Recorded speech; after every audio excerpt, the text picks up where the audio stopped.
What is going on, everybody? Welcome back to another episode of the Waterboy Podcast. Today is episode 349, and the NCAA had the chance to do the funniest thing possible today, and boy, did they do it. In case you weren't aware, it was newsworthy for us. We saw it. We're like kind of plugged in with college football. I don't know how large this was, just like in general, like sports. I don't I think it don't was actually I that don't think it big of was a that story. newsworthy because it wasn't Yeah. like everything that transpired that led to what happened now was a while ago. Yeah. And That like also it wasn't like Michigan where it was continually like in the spotlight because of the status of the program. oh yeah. Um, However, I will say that one of the things that we'll probably talk about, one of the games specifically that we'll bring up is the why it's the funniest thing possible that they did it. Um, I think that might have like when people drew that conclusion or like they drew the lines together there between what was going on at that time and it being a cost of the outcome. I think that might have gotten some eyes because of Michigan, but other than that, yeah, I don't think that it was that big of No, a yeah. thing. So if you weren't aware, Michigan State had their wins from the 2022 season to 2024. Yes, All of 14 all of their total. wins? Not Four, is it was it 14 total wins. was it all of their wins? Was it certain games? I Let's I just I'm going assume to fact it check was all that of them. as Yeah. you're going. But for the sake of this, Waterboy Analytics, they vacated all of them. And one of the, well, yeah, no, it wasn't specifically tied to conference, because one of the games that Michigan State had vacated was their game against Central Michigan. And that game happened to be the game where Connor Stallions got exposed for coaching for Central Michigan for that afternoon. So in the game where Connor Stallions is quite literally cheating, gaining a very clear on-field in-game advantage, and that win was vacated from Michigan State. Okay, Grant. They had 5 wins in 2022, 4 wins in 23, And then five and last year. I don't know. This is going off of the Google AI, which is clearly not Yeah, accurate because this adds up to 10. Um, let's assume that it all of was them. all of them. It says Michigan State had 15 wins between 2022 and 2023, but the numbers are still off. So I'm going to assume at least 90% at a bare minimum, Yeah, just at a it bare minimum. it would be really funny if the only non-vacated win was the Central Michigan one, but I'm pretty sure that win was vacated. But it was the it NCAA, was they had the chance to do the funniest thing possible, and they hit a grand slam first pitch, just smack that shit like Freddie Freeman. Okay, that's what they did, and yeah, so it's funny seeing a majority of Michigan people online trolling and joking like, wow, I have no idea what it's like to be part of a program that cheats, and has wins vacated. It couldn't be me. Those people, tip of the it's cap. it's They're kind of having it's a kind of funny funny. time It's right is it now. just the state of Michigan in general? Like, is it all Michigan? Any Michigan team Well, school? you could say Midwest region because I think Akron also had their But wins well, vacated. they are were academically ineligible. That's different. Okay. But I'm more so Yeah, specifically that's saying, messed up. We're all here yeah, for the academics, and we know that that. So LeBron that's James really fix bad. something.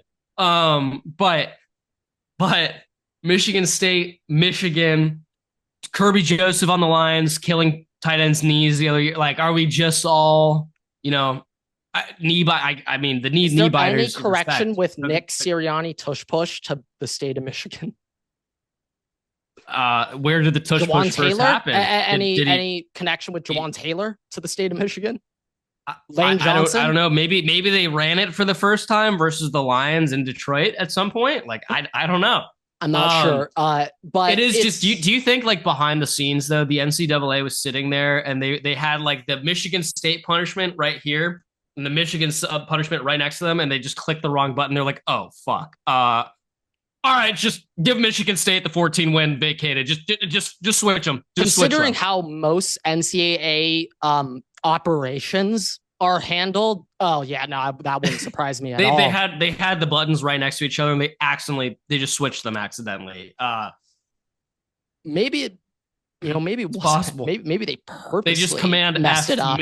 They just command F Michigan, and it accidentally swapped Oh them. yeah, no, like they command F Michigan, and if you command F the word Michigan, technically Michigan State will be in that list, and it was just Yeah, they didn't see the state right after. they didn't see it. They realized after the fact. They're like, all right, fuck guys. Guess Oh no, Michigan no, State's getting there was 14 wins vacated. there was What? no recheck call. They accidentally vacate Michigan State. They were like, oh shit. All right, so lunch, like where were you gonna go to eat Yeah, again? it's fine, guys. That was most likely the reaction if they did that accidentally, but uh more so pretty much I don't really care anymore at this point. Like I don't really care that they punish Michigan State. I No, do Michigan just State find quite it literally gets funny. nothing out of it. Like Yeah, and it it does also nothing. doesn't even harm them. Yeah. Like it doesn't really. The recruits are not going to They decommit from weren't coming Michigan State right anyway. now. So okay, so now the 2-star that was a hard commit is like taking another official visit to Central Michigan. Like you know, Wait a I minute. I'm just going through the connection. We have Central Michigan, Michigan Michigan State, and and Michigan. Yeah, Michigan. yeah, All three of them are yeah. are intertwined The here. the Holy Trinity. Of course. Of course. Yeah. So that was just quite a way to start off the morning. Seeing that was like, oh yeah, good to know that's where we stand. They had their own little Bishop Sycamore going on up there, except they were a real school. Just with players Michigan that were State not was a eligible real at all. school. Michigan State. Yes. I know, but I'm saying the same vein, Bishop Sycamore just had really old dudes playing. Now I know Bishop They Sycamore were not available. That story has passed. That thing. That's such old news. But like I know. twice a year, Carnell Tate, who I believe played at IMG Academy. Carnell Tate, he played at some right. top high school JJ, program.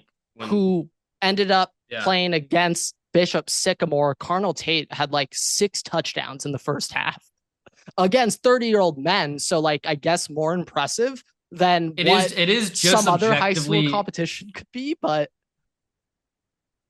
it is just objectively funny now that like people that are now coming into college, Grant, like freshmen in college, just have no idea. Like it's not even a part of their sports vocabulary that Bishop Sycamore is the thing. Yeah, that whole story, that is old news now. I will say if we'll get off Bishop Sycamore quick, but if there's one thing I'll say, and I've heard this from Ohio State fans, I forget the name of the fake head coach of Bishop Sycamore. He was an absolute legend. Something Johnson. I'm forgetting, but he is a legend. Okay, absolute legend. And if there's one thing that he was so unbelievably correct on, it was that OSHA, the Ohio High School Athletic Association, I actually think they are the worst state-ran high school sports governing, but I think OSHA is actually the worst. The Ohio, honestly, you know what? High school athletics. Netflix should have just done like a Last Chance U, given him actually a lot of money to make a real school and like that program, would be a million and then just times document more the entertaining. whole thing. Just document the whole thing. Like, can we contact if they did, him like, now? Welcome to Wrexham. You know, the Ryan Reynolds. Welcome to Bishop Let's Sycamore. build a high school. Okay, let's build a high school football. Let's start high school. Build a high school football team, kind of like what holy shit, I'm blanking on his name. Ypsilanti. Who's the guy who's on the Cavs? Amoni Bates. His dad literally Oh yeah. created a high school for Amoni Bates, and then they were But actually but really good. I'm surprised that nobody has actually made like a knockoff, like funny TV show kind of vibe off of that idea, like Chad Powers. I would Kind of say interesting. in 2020, well, maybe spring of 2024, without doubt, the most popular intramural club flag football team name was Bishop Sycamore, Oh right? yeah, Without 100%. question. Okay. Yeah. Okay. All right, But moving on. Let's get to the games for the wow. week, Grant, in college football, talking about college football and everything. Uh, we have arguably an arguable game of the year thus Okay. far. Texas, Okay. Georgia. Now, Texas doesn't look as exciting, and YouTube TV better figure out this blackout situation because I do won't. not want to mess this one. Okay. They won't. I want to You have be to go to a as bar, Grant. live You might have as to go to a possible. bar. I know. I know. And that will be an interesting experience. So I like doing it, but we're different. But Texas, Georgia, I'm very excited for. Last year, Texas, Georgia matching up twice. The one thing that like not blew my mind, but really stuck with me from their first matchup last year was how easily Georgia was able to confuse Texas's O-line with many different looks up front using a variety of formations, variety of stunt packages, blitz packages to confuse the Texas O-line. And from Texas this year, like going all the way back to week 1, Ohio State, the success that Ohio State found primarily on defense was the different looks they were giving Texas up front, the different stunts, just the different rush packages they had. It was confusing the shit out of the Texas O-line. And I think Georgia, although they don't necessarily have the same dynamic guys up front as they had in years past, like I'm even thinking last year, like Smile Munden at linebacker, like he can line up wherever. And I don't know exactly if they quite have those versatile guys who could go play edge 30% of the plays or line up inside. However, though, I will never put it past Kirby Smart to be able to install some new defensive looks up front. So I think in this one, it could be really ugly. I think this one has a defensive game ugly we're talking about, or ugly like a as in like I think Georgia's offense is kind of coming along and they're getting into form. I wouldn't say they're like juggernaut offense, but they are growing and progressing every week. Texas's offense, there's still some left on the plate to be desired, but I think Georgia has potential BTA potential. Texas is on BTA watch here, and it's also in Athens. That's really going to help. And Texas just has a very tough schedule coming up here. They got A&M coming up here in a couple of weeks. Just that's the end a of the lot. Season. Last game of the season. Yeah, it's just it's a lot for the end of the year. Just looking at Texas, Grant, looking at Texas, obviously Arch has progressed since the start of the season, where everybody was like, we were talking about this guy as like the Heisman favorite. Everybody was, he has progressed since then. I will say two things. One, Grant, this is not a can't lose. This is a must win game for Texas. Not a can't lose, must win game for Texas. Mm-hmm. Georgia, it's a can't lose, not a must win. But Georgia, when it comes to the SEC and playoff implications, Georgia's got a little bit more leeway than Texas does. And I'm about to say why. Mm-hmm. Okay. Texas, with this game, right? Obviously, they finished the season versus A&M. Arguably the best team they'll play all year. Okay. As of right now, Texas A&M is the best team in the SEC today, November 12th. Yes. As of right now. Okay. Georgia is the third best team that they'll play all year. Obviously, Ohio State was week 1. If we discount that, they'll be the second best team they played all year, right? Week 1 is a little bit of a weird situation. Grant, Texas has essentially played nobody relevant or of importance between week 1 and right now at Georgia.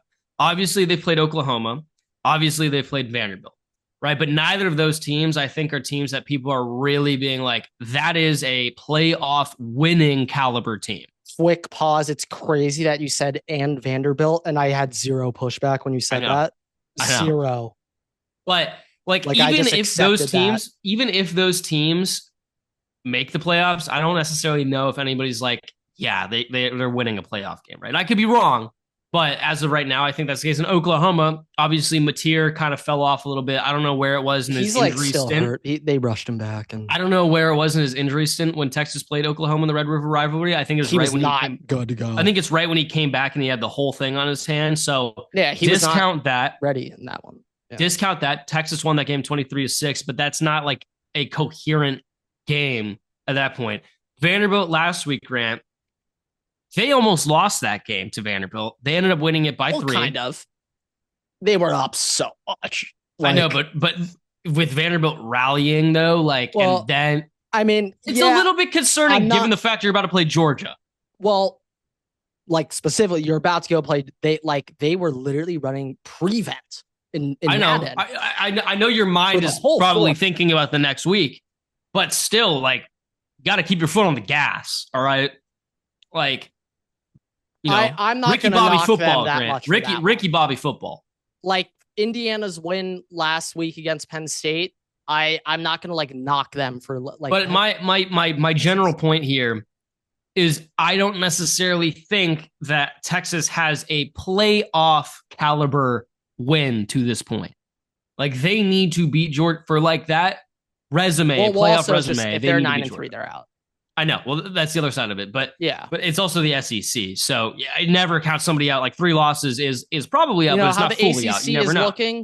Never know. This is the year to get a 9-3 SEC team in. But I mean, they do need to win this game, and I think that like they haven't really had a game to this point since week 1 with Ohio State that they're going to have played with against a team that's the same caliber as Georgia.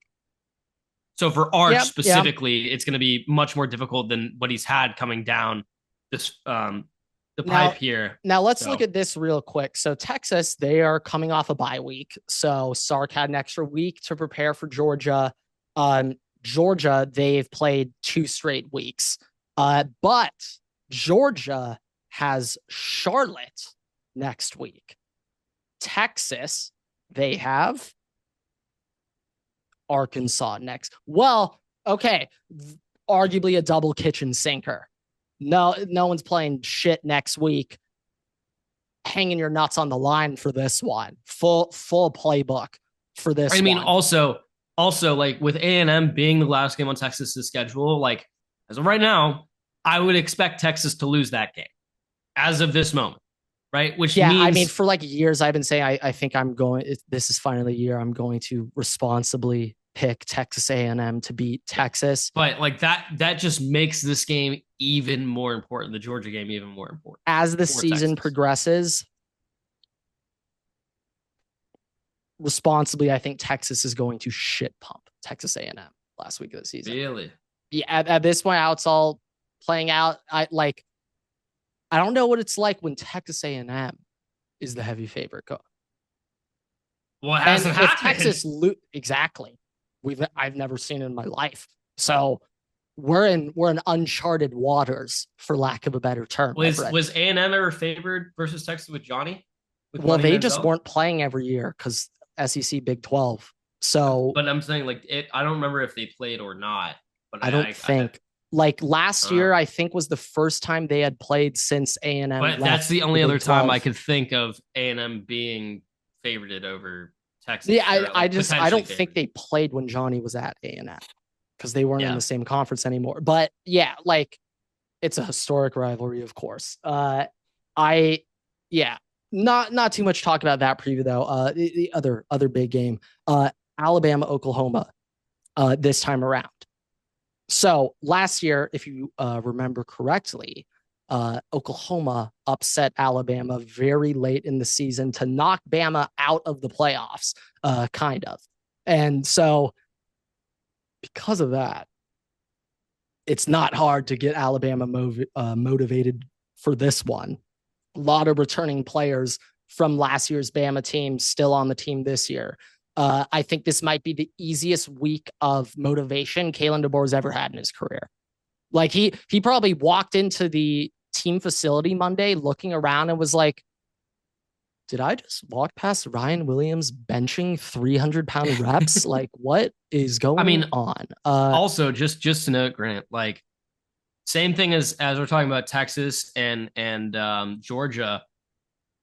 Alabama plays motivation for Texas, but yes. Yeah, Alabama plays Eastern Illinois next week, and they wrap up with Auburn, Iron Bowl at Auburn. To be fair, frisky. Hey, we say the same thing with divisional games, interdivision games, throw everything out the window. Auburn, Alabama is chaos right now, every Auburn, year. Bama, Ohio State, Michigan, and Georgia Tech, everything out the window for those three. It is absolute everything chaos. out the window for those three. Just bet the over in Auburn, Alabama. You should take the larger, if there's ever a 7+ point underdog, take that. take the points. Give me the points. But Auburn, Alabama, take the over. That's you always take the over in that.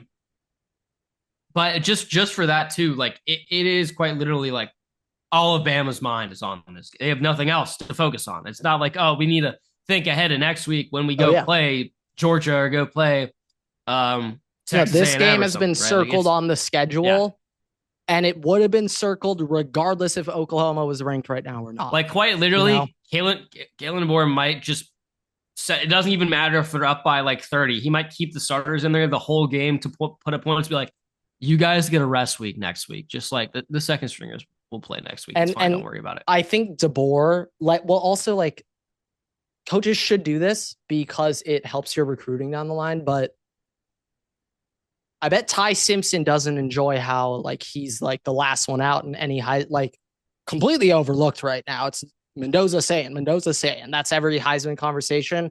I think Ty Simpson might just drop his nuts. I think he might just be like, all right, no. Hey, you idiots. I mean, I will say on the same kind of side of the coin, Mateer at the start of the season was in that conversation of one of the top quarterbacks. He was Foley has fallen for off a couple weeks. Yeah. Foley has fallen off. Obviously had injuries. He might be in the same thing and be like, if I can beat Alabama, sock right through the roof. And it's a good performance by him through the roof. Yeah. And it's if he does start playing well these next couple weeks, then he will get a pass for the last month. And they're like, oh, he was hurt. See, look, now it's normal timetable to return. He should now be fully healthy. And then he starts going back to Mateer.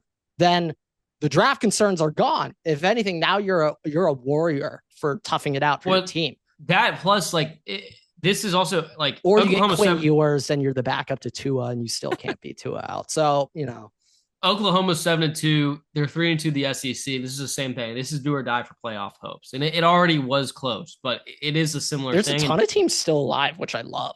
But we're getting there. There's 6 SEC teams technically alive. I think buys are done now after last week.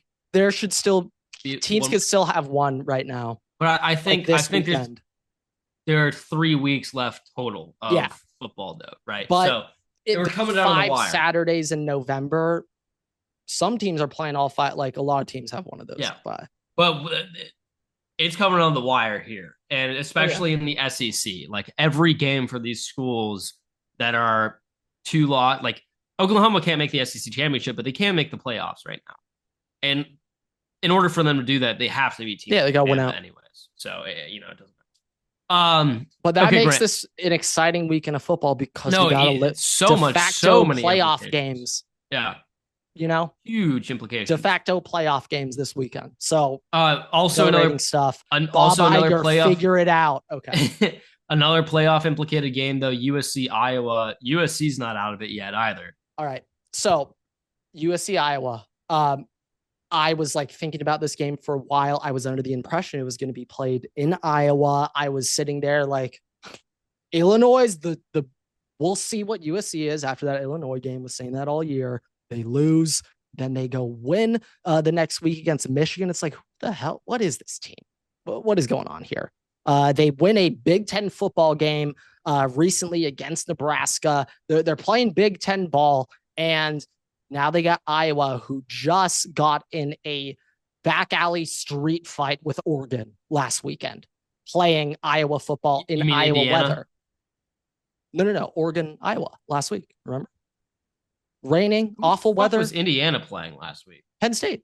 Okay, that's what it But was. not that. No. I just scrappy. I'm thinking scrappy brawls right now. Oregon, Iowa. That was a back alley, back of the bar. Oregon, Iowa, and Penn State, Indiana, both simultaneously was just back alley brawls. Back alley brawls. Okay, maybe the same alley. Honestly, they might have just been on separate sides. By the way, the alleys were literally like separated by like the. There's like a dumpster between the two sides. Yeah, and the dumpster represents Michigan State football right now. So that's the divider in between. But shit, I don't even know where I was going with this. Yeah, Iowa last week coming off a scrappy game with Oregon. They made Oregon beat Iowa by playing Iowa's brand of football. And a lot of that was to do with the weather. But this game's in LA. I'm actually considering going. My brother was actually invited on the field for this game to get invited by USC. I'm planning on going until I check the weather forecast. Take a wild guess what the weather is for this game at the Coliseum. Is it like the first time it's rained all fall? It will be 50 degrees, pouring with chances of thunderstorms. So LA, remember last episode we were talking about ideal football weather? 50 degrees, great. Not in rain, LA. Not good. 50-degree rain in LA is not ideal LA football weather. Not good. So the Big Ten football gods said, let there be Big Ten football. Let there be Iowa. And USC is going to have to out Iowa at the Coliseum because of the weather. They're playing in a monsoon. Okay. They're playing in a monsoon. Yeah. Isn't the Coliseum real grass too? It's real all grass, completely outdoor. There is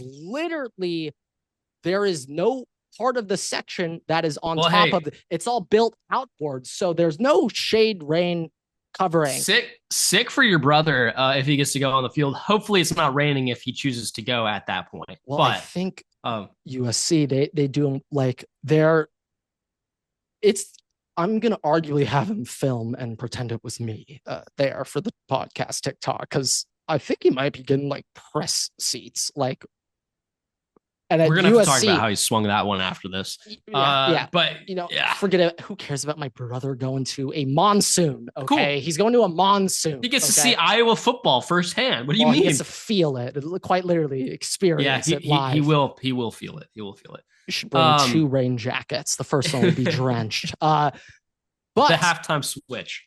It feels weird. I never say this in the past, but I kind of feel confident in USC being able to go win a game and no passing today. I think they can do it. I actually think they can. They've shown it the past couple of weeks that they can go Big Ten. Their run offense a million times better than Ohio State's. Ohio State's run game couldn't hold USC's jockstrap. So USC's run the ball really damn well. And because of that, I think they might actually cover this 5.5 point spread, which is kind of a lot. 6.5 now.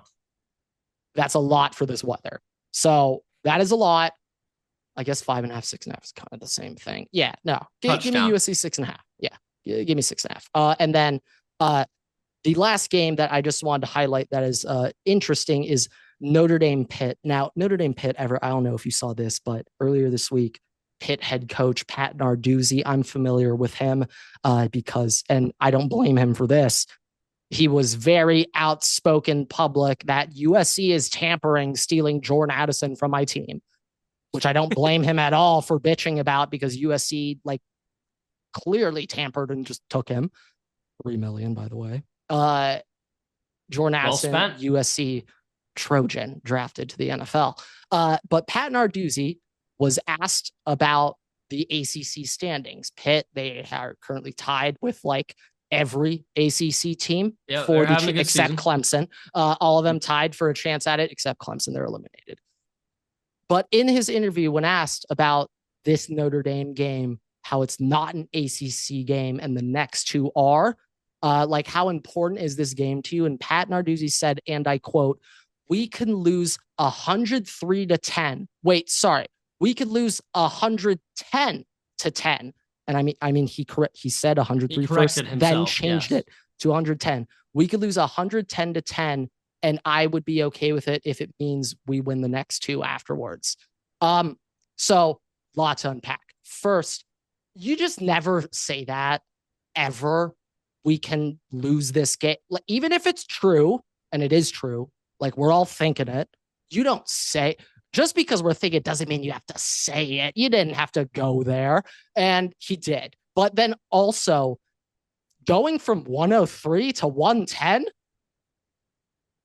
that caught my attention. They slotted an extra touchdown in there. Yeah. That, I was like, whoa, 103 to 10. Who's did CJ Carr throw? But did 14 touchdowns? He really wanted to drill in the point we could lose by 100. Like, I don't know. That was just odd that he corrected it. It's very specific. If they lose by 100 grand, somebody needs to investigate it. And 103 also, if you did just 7 + 7 + 7, that doesn't add up to 103. So I don't know where he got 103. No. It comes out to eventually 98 and then 105. But kicking a lot of field goals in there somewhere. I don't know what's happening. Maybe a safety or two, at least 3 missed extra points. Like a lot to get to that total. But yeah, no, that's just top. I was about to say top 3 things. No, that's like the number one thing you can never say as a head coach. Yeah, I mean, like, generally speaking, in a press conference to the media, like, your players are going to hear that, and your players are going to. Your players are going to respond based off of how you've acted. Like, they're going to act and feel based off of what your mentality is. If your mentality is, we can win any game, college football anywhere, teams, they usually reflect the personality of their head coach. Like Dillingham, right? Like Kenny, right? Arizona, he's like, no, we can go to the playoffs. We can beat anybody. Give me Ohio State. We can beat Ohio State. We could do it. Yeah. Right. And I know he actually believes that too. Like, he's not saying last year when they lost and you saw Levitt and you saw Scatabo, like, just talking, they're just like, they're disappointed because they felt like they let down Kenny because Kenny was like, we could fucking do it, guys. We could do it. Yeah. But like, if I come out there and I'm a player and my coach is like, yeah, like, it's fine, guys, don't worry about it. I'm going to go half effort, probably get hurt because I'm going half speed. And then we've talked about it on the podcast before.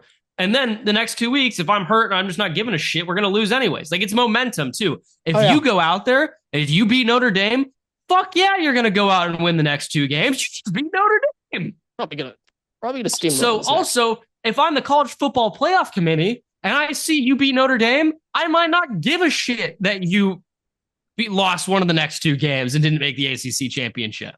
I might not care because I might be like, oh, well, that's a pretty big win. We're assuming that the college football playoff committee would have heard these quotes. I know they haven't. But I'm saying just on paper, I know that they would look on paper and be like, oh, they beat Notre Dame. They would still find a way to backdoor Notre Dame in. They have the 2 best losses. No, Notre Dame is making the playoffs no matter what. No, I know. They're making the playoffs no matter what happens. I think I accepted that 8 hours after they started the season 0-2. I was like, they're going to make the playoffs. I think you've said it actually on the podcast. They always find a way.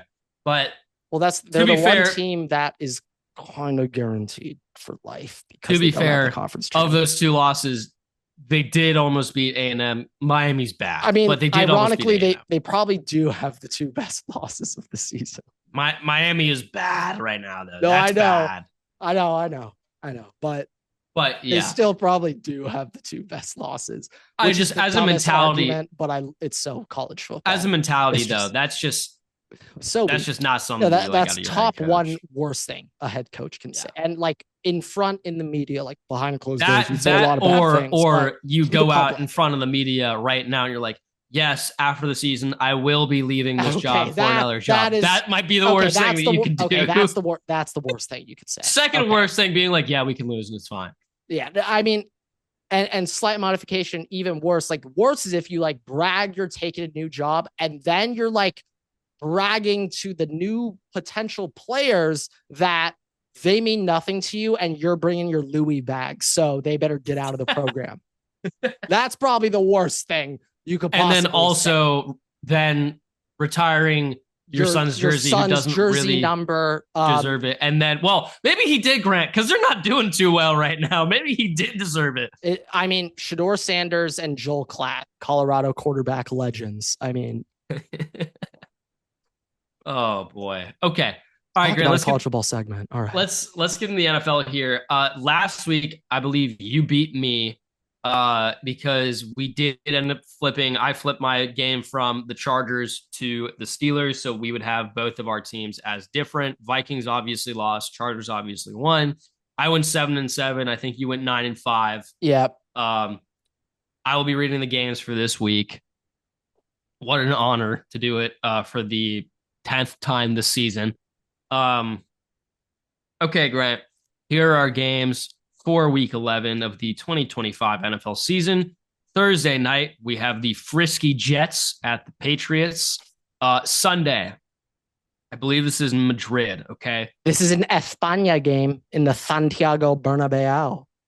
We have a welterweight boxing match here, just heavyweight boxing match between the Commanders. I like the welterweight way more to describe this one because this is not heavyweight. This is welterweight. This is welterweight. Welterweight.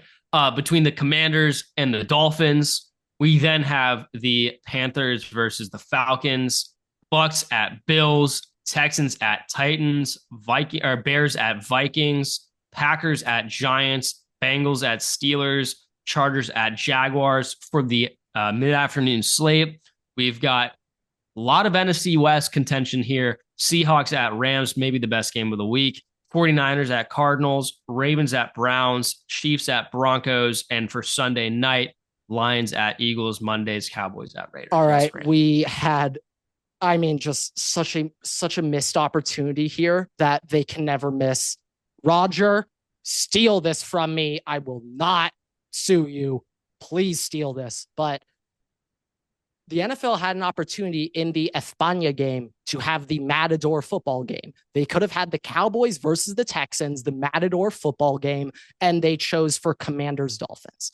But we could have had the Matador game. What are we doing? What are we doing? Just Commanders and Dolphins? I know there isn't a single Spaniard who knows any Washington Commanders or Miami Dolphins, anything. Anyone affiliated with either team. I know nobody in that country is even remotely. That's just like tickets are $105, Grant, to go to Commanders at Dolphins. Without doubt, the cheapest tickets ever sold in the Santiago Bernabeu. Oh, 100%. Real Madrid plays. 100%. But I'm just tickets ever sold there. I feel bad for the Spaniards that are going to pay that to go to this game. Oh yeah, well they're going to have to be bribing people. I said this to you. I texted this to you, but apparently Jim Irsay's daughter, don't remember her name, but the one that's on the field all the time. Last week in Berlin, Colts were obviously playing there. She went to the clubs around Berlin, paid for beers, paid for drinks, and then rallied the troops to go cheer on the Colts. She's a legend. And they went to obviously some of them probably went to the game and cheered on the Colts. Yeah, no, that's the way to do it. You want to make it a home field advantage? You go and do that. You go do that. That sold me on her as an owner and as a force in the NFL. That's a force in the NFL. She's for the Colts. Seth should arguably drop a verse about her in the new Colts hype up song. Hopefully he doesn't become savage again and is praying for Aaron Rodgers to break his back. That was really savage of him. Can we that savage. Have a collab? Can she collab? She seems too serious to collab with him though, which I like. She's locked in. Oh yeah. Yeah. She will 100% fund Seth's production though. I know she would. She's Ferda. Let him make a diss track in Lucas Oil Field. Could we say right now, in terms of interacting with it, not the public liking them, obviously the Dodgers are the best ownership group in American sports right now, but in terms of directly going out and trying to be a good owner to the fans. I think she's number one right now for coolest owner in terms of like Yeah, for literally 100%. directly trying to What a build the turnaround Colts from fandom. Jonathan Taylor almost just stopping playing That for the Colts because whole of Ursay. that whole ordeal just looks like the funniest shit of all time looking back at it now. No, Like he only gets 100%. paid like I think it's like 13 a year, 12 and a half. It's Something really like not that. that Yeah. much. Like you're just really thinking He about will it. get a new contract after the season, though. They're going to Oh, renegotiate. I mean, But of he's course. 26 years old, Grant. Yeah, bro, JT's crazy. He's crazy. Like he is hitting his prime next season and the next 2 seasons. Like this is not his prime Crazy. right That's why everyone on those dynasty forums say I'm an idiot for not getting 2 firsts from him. Like they all knew how good he was. now. I didn't though, clearly, but he's an absolute animal. But yeah, no. Owner of the year, but let's do picks. Here are my game. Here are my You picks. say the Grant. picks or just the I did not say my picks yet. We just Yeah, we said the should probably do games. that.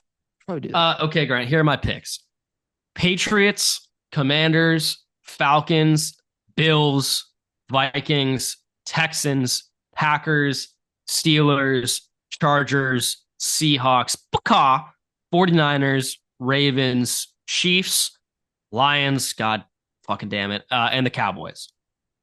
All right. Yeah, I was say like I did this in my brain the other week, but to qualify for a PACA, the Seahawks have to be a point underdog, and I picked them outright. I never formalized that. I never explicitly That's wrote that. your I rule now. realized though that's what I did in the past when I When they're would the underdogs. if Okay. I whip if you ever heard me go Seahawks on this podcast, it's because they were an underdog and I picked them. Now this qualifies for a PACA game, but well, let me just tell you my picks. Patriots, Commanders, Falcons, Bills, Texans, Vikings, Packers, Steelers, Chargers, Rams. Yeah. I also have negative read on that team, so I'm probably wrong. It's gonna be a good game no matter what. I'm saying arguable game of the year. I'm trying to go to this football game. It's at SoFi. I'm trying to go because oh my god, Niners, Ravens, Chiefs, Eagles, which I hate. I hate it, but I'm taking them. And then Cowboys. Okay, we're a lot to unpack here. I hate so many of my picks. I hate so many of them. We have we have a lot of similar picks. I hate There's Rams. A couple differences. I despise Eagles, and I hate the Cowboys this week. I hate the Cowboys this week. But the one pick that I hate so much that I now love it is Commanders. Now, did you also take Commanders with me? I did take the Commanders. I hate the pick so much. I love the pick.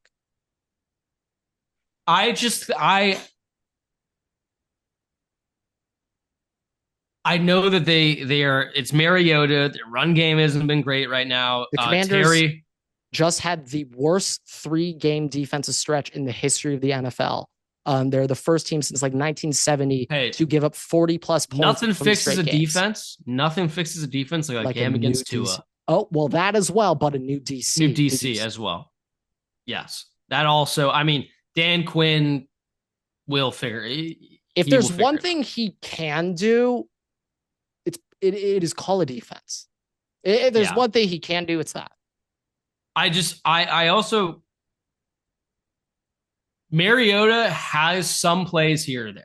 It's not like the best play, but he does have plays. There's a reason he ended up going in the first round. Okay. And I know that the Dolphins are coming off a game versus the Bills if they want.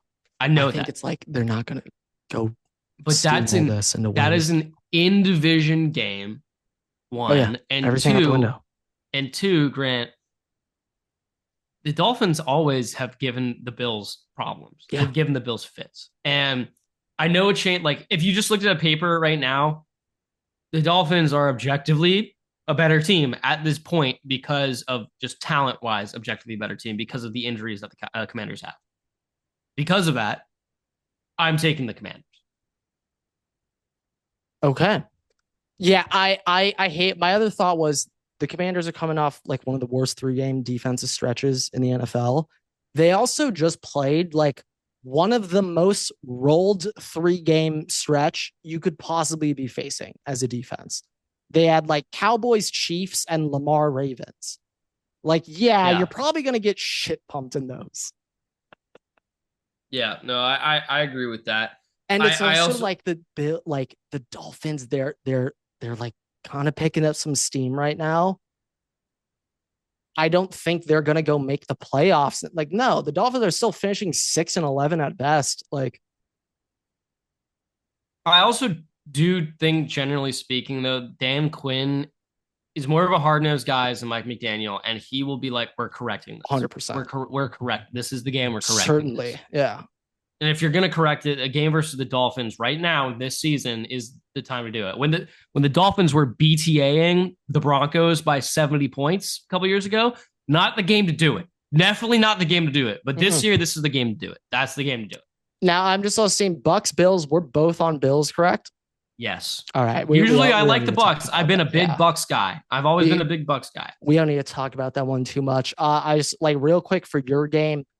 No hesitation. I took Vikings. I'm aware of Caleb Williams' 1-7 record against the NFC North, and then I also had a just quick little Google search. KOC's 5-1 against the Bears.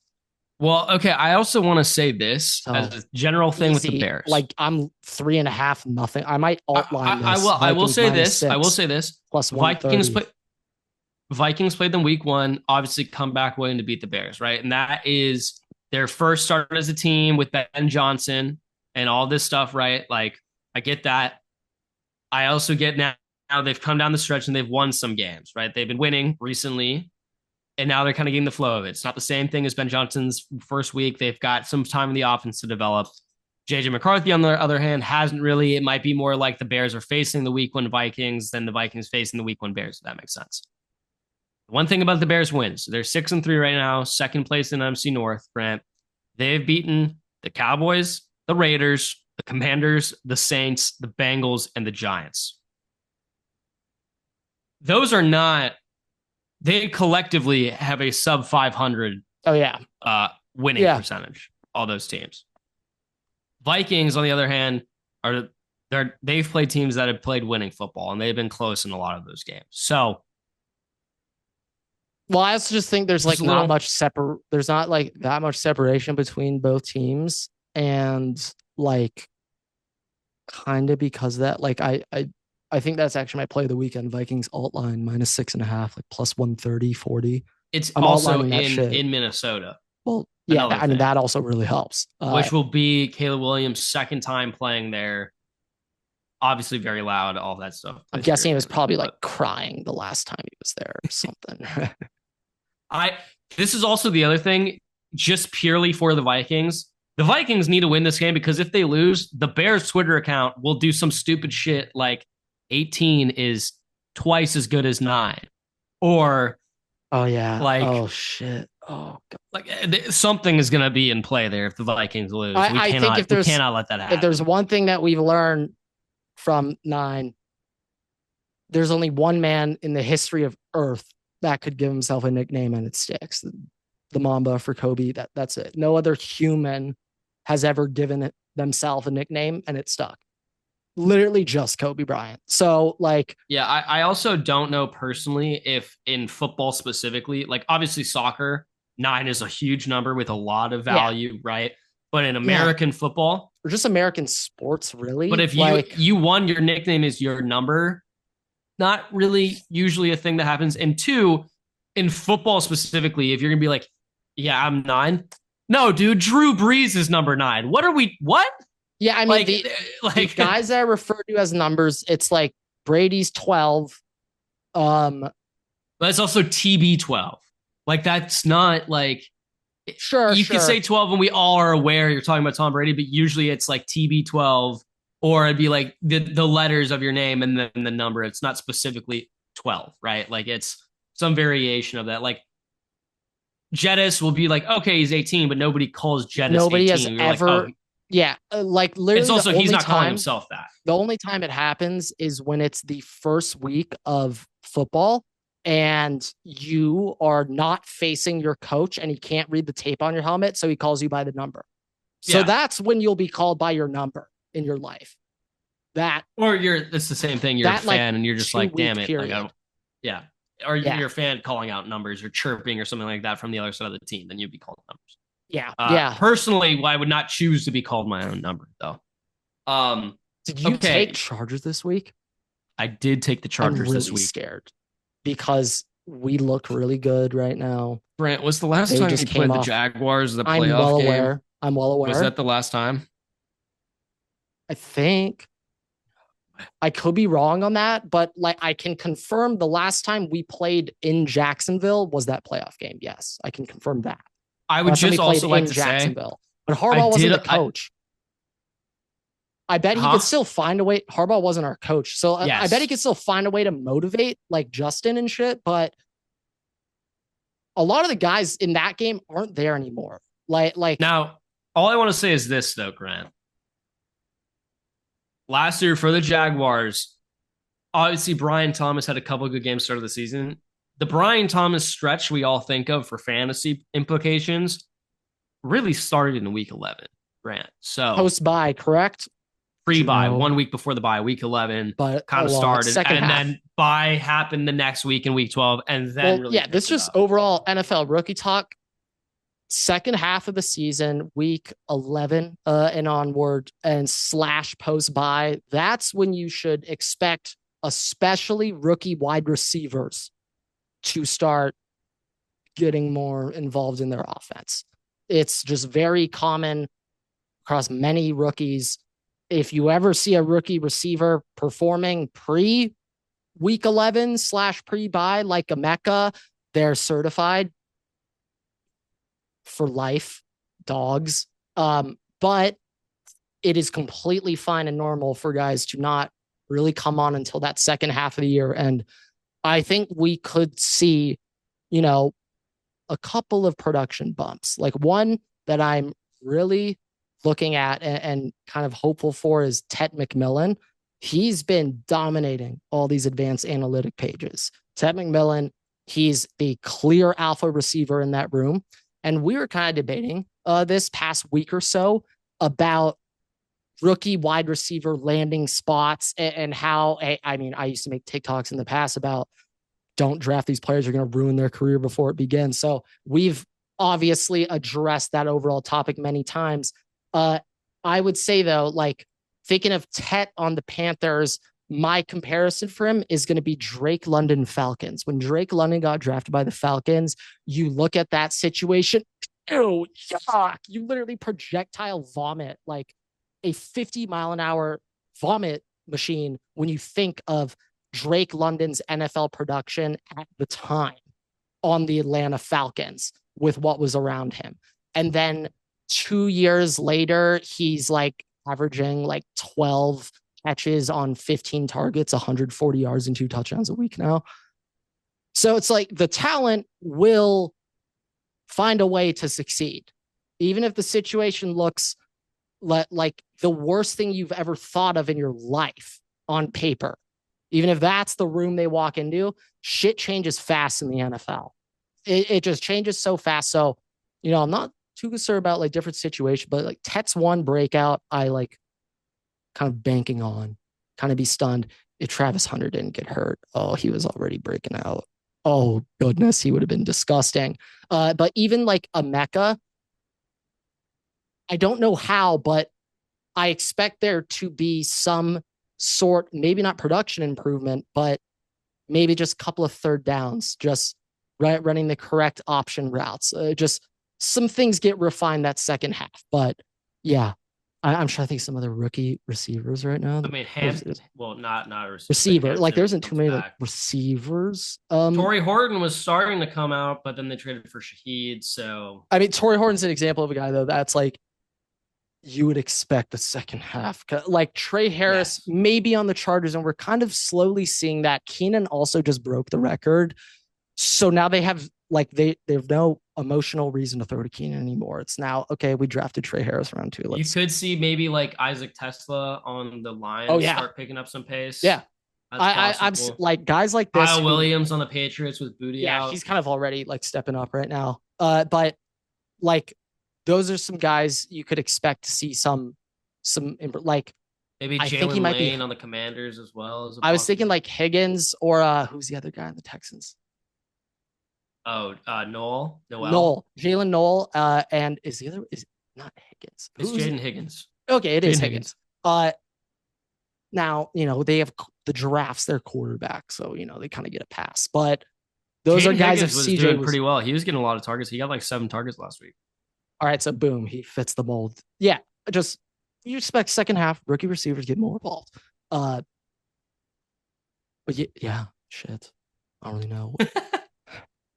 Kind of went off on a side tangent there. For a while. Back to the games. We were talking about the Bears Vikings before we got on that, oh, but just back to the games. We're Seahawks, talking about Rams, Chargers, Lions, Chargers, Eagles, Jaguars. the last two lit ones. Those are really the games to talk Yeah, about. I'm too excited about Seahawks, Rams. I'm trying to get tickets for this one. I have no personal interest in it. It's just a great football game. Kind of joking, joking welterweight being the Commanders Dolphins. This is a heavyweight with 7 belts on the line. Okay. Yeah, no, this is like John Cena's going for the Triple Crown right now.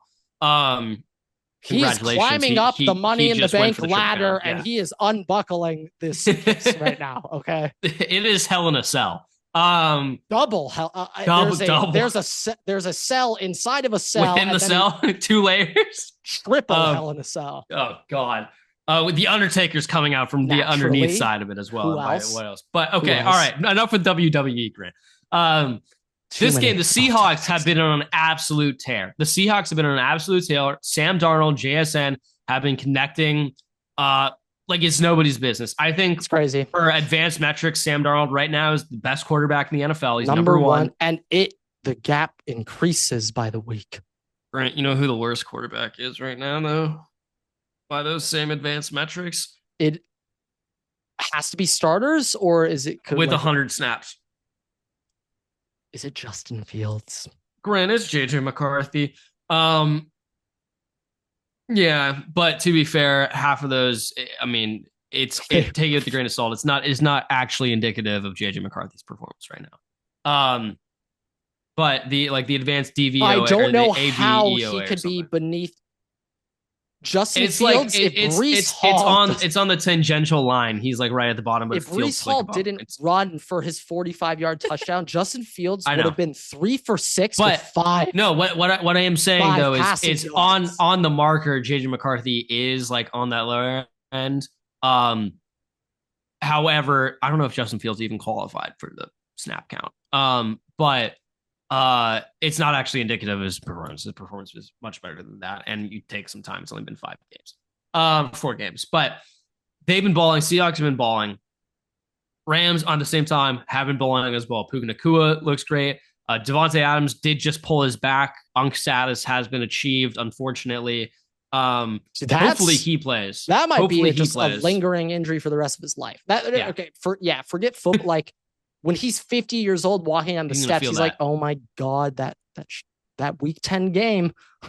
Oh my God. When I took that hit. No, it wasn't even a hit. He was walking. He was running the route. He broke out. It was a break in his route and just pulled his back. Wow. He pulled his back. But he must have Rams have been really looking good. Kyren Williams has been looking good. Blake Corum starting to come into his own on the other side of the ball for the Seahawks on offense. We're talking about the run game. Kenneth Walker has looked good. Zach Charbonnet has been a very good change of pace back. Charbonnet. But he's been vulturing. Defensively, they've been getting a lot of pressures. Eamon Worry looks excellent. Their linebackers have been good. Boye Mafe has been good. And we get to the Rams, same thing, extremely young. Corners could be a little bit better, but overall, their secondary has been good. I think that, Grant, I don't think the defenses are going to matter in this game. This is an alert game. Over Central. This is over Central alert. It could potentially end up. Grant. So I need to go to this football game. These are two teams that we might be looking at 50 points each. Grant. I'm just saying, like, I expect this to be the 5-4, or not, it won't be 4 because the winner won't be the 4 seed. Shit. I need them to play 3 times this year. Okay. This game has NFC West championship implications. Not just that, it So many has implications. bye week implications for the playoffs. Yeah, no, there's so much on the line here. Like it's yeah, no. It is the most important football game in terms of the outcomes of the season thus far because it's divisional opponents, same record, who are tied for first in the conference. So it's the biggest football game of the year up to this point. All right, I need to go to this football game. Okay, I will. I will be there. I will be there. And I do also think like Sam Darnold obviously has been connecting, but the last time Grant, I think the last time he played the Rams, because I don't think he's played them yet this season. No, they have not played this year yet. Last time he played the Rams, Grant, it was in Arizona when the Rams BTA'd the Vikings in the playoffs. Wait, in Arizona? Wait, how could the because Rams the Vikings... fires displayed God. Holy shit, and we I got forgot. BTA'd. So this is motivation for Sam Darnold because that's part of the reason the Vikings didn't offer him to come back was because of the performance in week 18 versus the Lions and then correct. The playoffs. You're really right. This is a big game for him. It's also versus the team that gave him the most fits all last year. We played them twice, both games. He had huge problems with them. Obviously, had a bullshit missed face mask and a bullshit non-roughing the passer when Jared Verse just, Supermaned him, suplexed him. I remember that. I remember the play. But these are big implications in a big game for Sam Darnold for narrative reasons, for career reasons, for revenge reasons. Oh, so and many. Just generally speaking, like any storyline this is our nut up or shut up game applies. In the same way we were talking about Daniel Jones the other week, when he was like, hey, let's see if he can come back from this loss. Is it Danny Dimes or is it Indiana Jones, right? And he came back and showed it. This game for me is a point of Sam Darnold to see if this is really the Darnold of new versus the Darnold of old. Okay, help me out here. Okay, first things first. I think I've been saying this for the whole season, but in my opinion, Rams are clear soupy contenders. They could win the Super Bowl. Yes, they can win the Super Bowl. Do you agree with me that we're not ready to put the Seahawks in that category yet? Would you agree? Because I'm not ready.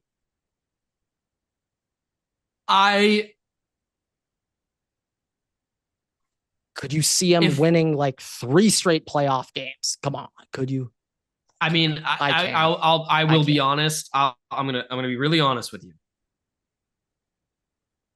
If the Seahawks had won the game versus the Bucs, without a doubt, right now, yes, I would say yes. No, it was a 3-point game. I know it was like week 6 or week 5. If the Seahawks beat the Rams, I will undoubtedly say yes. Right now, it's a cautionary, playoff, Super Bowl contenders. Super Bowl champions, not entirely sure. Like, I don't know if they're specifically saying like Super Bowl champ. Like, I could see the Rams winning the Super Bowl, and it would. But I also think that's partially because you're looking at the makeup of the Seahawks, and you're asking yourself, even if it's subconsciously, is Sam Darnold going to win a Super Bowl? It's that, and like I'm just thinking of their defense too, where I'm just like, their defense isn't bad though. They generate a lot of pressure. It's not bad. They generate a lot of pressure. I just wonder if they're lacking a little bit of star power. Like, I know Verse is going to have a big time sack. Yeah, I mean, I do get that, but I do think that the Seahawks aren't getting their dues with that regard. I do think that this is a Super Bowl caliber team. And I do think it's matchup dependent in the Super Bowl, right? Like, of course. Yeah. That's the big thing. Like, if they're playing a defensive heavy team, I don't know if the Seahawks are winning that Super Bowl. But if it's pound for pound, punch for punch, and it's like them versus the Chiefs, I would say they do. Like, they have a chance. Rams, like, I literally truly believe right now, any other team in the NFL, line it up any given Sunday, I think the Rams could literally beat any team just in a playoff. Like, I think they're capable of beating anybody right now. I do think also, like, we're looking at this stretch here for the Seahawks where they've been BTAing, and it's the Cardinals, it's the Commanders, it's the Texans, it's the Jaguars. And obviously the Jaguars game was coming off I think it was coming off the Robert Saleh. The Jaguars just know everybody's defensive play calls, right? And then they just got whooped by the Seahawks. Oh my, they've been on a BTA tour.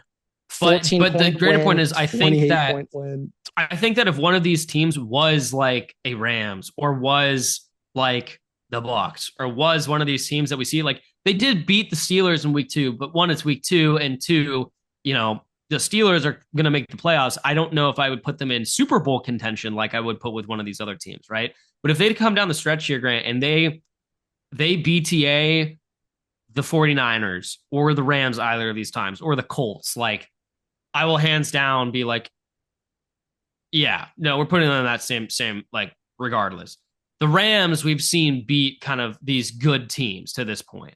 Yeah. Teams that are having good Yeah, seasons. they will just go in and beat a really good team. So I was gonna say if the Rams lose this game, I might not say they're soupy contenders anymore. That's not true. No, I was gonna say that now. Either team also lose this, I'm not necessarily. Well, if one team gets BTA'd, okay, opinions may change. I do also think it's a divisional game. It's a divisional game. I'm just assuming. I wouldn't regardless like I think I wouldn't hurt the Rams for losing the game. Any team, but I would promote the Seahawks for winning the game. Whoever wins, you do get a bump. Whoever loses, you don't necessarily probably won't get one. No loss. Unless you get BTA'd. If you get BTA'd, okay, we'll reevaluate next week. I really think the only way that I'm going to reevaluate is if Sam Darnold comes out multi-picks. It looks like it looks like he loses them the game in the playoffs last year. Like he loses them the football game, Yeah. But if he's having a nice game and they barely lose, like I'd still, because really it comes down for the Seahawks to be a Super Bowl contender. It goes on the Darnold has to be elite. He has to be elite. And to this point, he has been. Yeah. And if he continues that, win or lose, I'm going to continue to feel that they can do it. But like in that offense, how the Seahawks are run, like it's so reliant on JSN to be getting first downs for them, moving chains, just keeping drives alive. Darnold's going to need to continue playing like the number one quarterback in the NFL. Also, Shaheed just came, like he's getting in. You have to give that one time. Like, the offense is not what it's going to look like right now is not what it's going to look like week 18 going into the playoffs. And I know you can say that about a lot of teams, but really, truly about the Seahawks. So yeah, I literally say that in a month from now, whatever the game is, like December 18th, that's like version 25th. It's Christmas. Playoff Christmas version. Is the last. Christmas is the second to last week of the playoffs of the regular season. Because I know Christmas is fantasy championship week. Yep.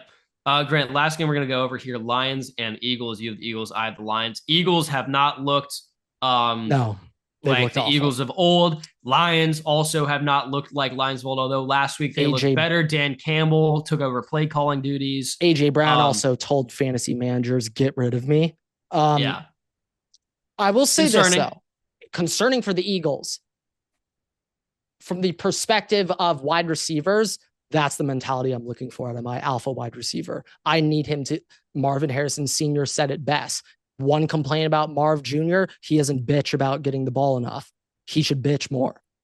That's the sign of a true alpha right there. So we'll give him some credit. It is also funny that Amon-Ra St. Brown did punch Daron Payne first and Daron Payne got suspended. I didn't see this. They played the Commanders last week. They played the Commanders last week. Daron Payne punched Amon-Ra St. Brown, got ejected, and then got a 1-game suspension. He claimed that Amon-Ra St. Brown punched him first, and then like a couple days ago on Instagram, he posted like the video from the camera angle that showed Amon-Ra like punching him first, and then he retaliated, and Amon-Ra's still fine. But we'll see how the Lions offense, when they're at their game, best offense in the NFL. When they're not on their A game, they are maybe like 20 to 20. Question: can they only reach their A game against a shitty defense? No, they've been good. Okay, they've been good against good teams. I was giving you an opportunity to shit on them there, but no, I'll give them their flowers. They can look good. Okay. The play calling was bad. That's why Dan Campbell took over. Who is their new OC? So the new OC is not the next in line. I think it's something coach. Morton. It's something Morton and Dan Campbell. First time he's missed on an OC. How does he get smart OCs? Because he's like the most head guy ever. Ben Johnson was like this was the OC. Like that was the guy. Like his first OCs were not. His first OC was not. But he hired Ben Johnson from, or was he just in the? I think he got Ben Johnson from the Dolphins. Maybe. I don't exactly remember how it works. I'm just I don't know curious how exactly. I Dan know, but Johnson Campbell was has the on the Dolphins staff. relationships with these offensive gods. I don't get it. Well, he also was like I think he was an offensive play caller. I thought he was I defensive, think but he maybe he was was for the offense. Dolphins actually, but like you hear him talk, that's not the guy who's like, oh, this is how I scheme up my slot right. It's the Like, football. It's the football brain in there. But anyways, Grant, just talking about Eagles Lions. I think potentially this has like we're talking about the Seahawks Rams being scorched earth. This has like the potential like hell is frozen over kind of implications of the game. And I think that this could be low scoring. I think it might just be Jahmyr Gibbs, Saquon Barkley. Which one of you guys are running for more yards? yeah, I could see both backs running rampant. One And thing that and is, honestly, yeah, the fact that the Packers, I know it was a cold game, and I know it was in Lambeau, it's loud, but the Packers and the Eagles both just looked like nobody wanted to win the game. yeah, yeah. So another thing that has stuck out to me this year, which is an inverse of recent history, uh, both the Eagles and the Lions rank either below median, below 50%, or just like last in the NFL in all pass, run block, pass rush, run stop, Now, all of the blocking line metrics. Both teams are under average in everything, I which will it's like give the Lions the credit Lions and because Eagles. How is that even their possible? center retired like 2 weeks before the season. They have two rookie guards and a new center. I don't know who the new center is. It's like Is that's Tate bad. The Ratledge playing Eagles, center for them or no, guard? he's guard. He's a guard. But the I'm a big Eagles, on the other fan, but hand, Eagles have no excuse. The only guy they lost is Mekhi Becton. and How is he's that working out? arguably the worst lineman I've ever watched for the and that's So saying something because Austin Deculus, I have to watch Austin Deculus every week now. When I mean ass, Deculus is what I'm talking about, folks. Pat McAfee's words, not mine. yeah, that is his words. Pat's words. That's PFF's words actually, but yeah, the Eagles don't get a pass, and they get a pass every time they tush push because they're setting a guy maybe a solid foot into the other team before they snap the ball. So yeah. No, Landon Dickerson like becomes just a human missile. Torpedo. Thank you. That's way better. Yeah. Just yeah. Oh. It's like have you seen the pictures of like The Rock from Black Adam or something? And it's just the side of his face, like when he's flying through it, and it's just the side picture. Face. Try to make the meme with. Yes. That's what I'm thinking of. I needed that visual example. The visual extension there. Yeah. Yeah. Oh yeah, great. I actually do know exactly what you're talking about. That's what I'm thinking of.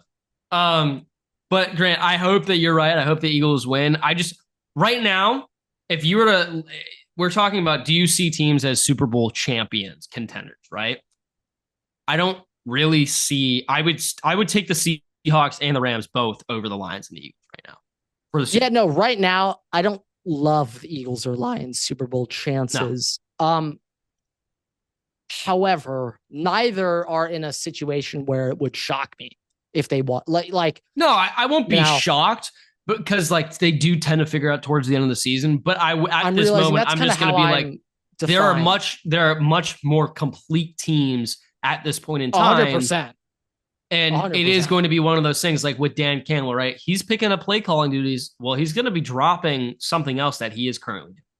So how does that affect the team? Because he's not going to be able to do what he's doing now and have play calling duties. Whatever he's playing calling right now, he would have been doing something else before. Yeah.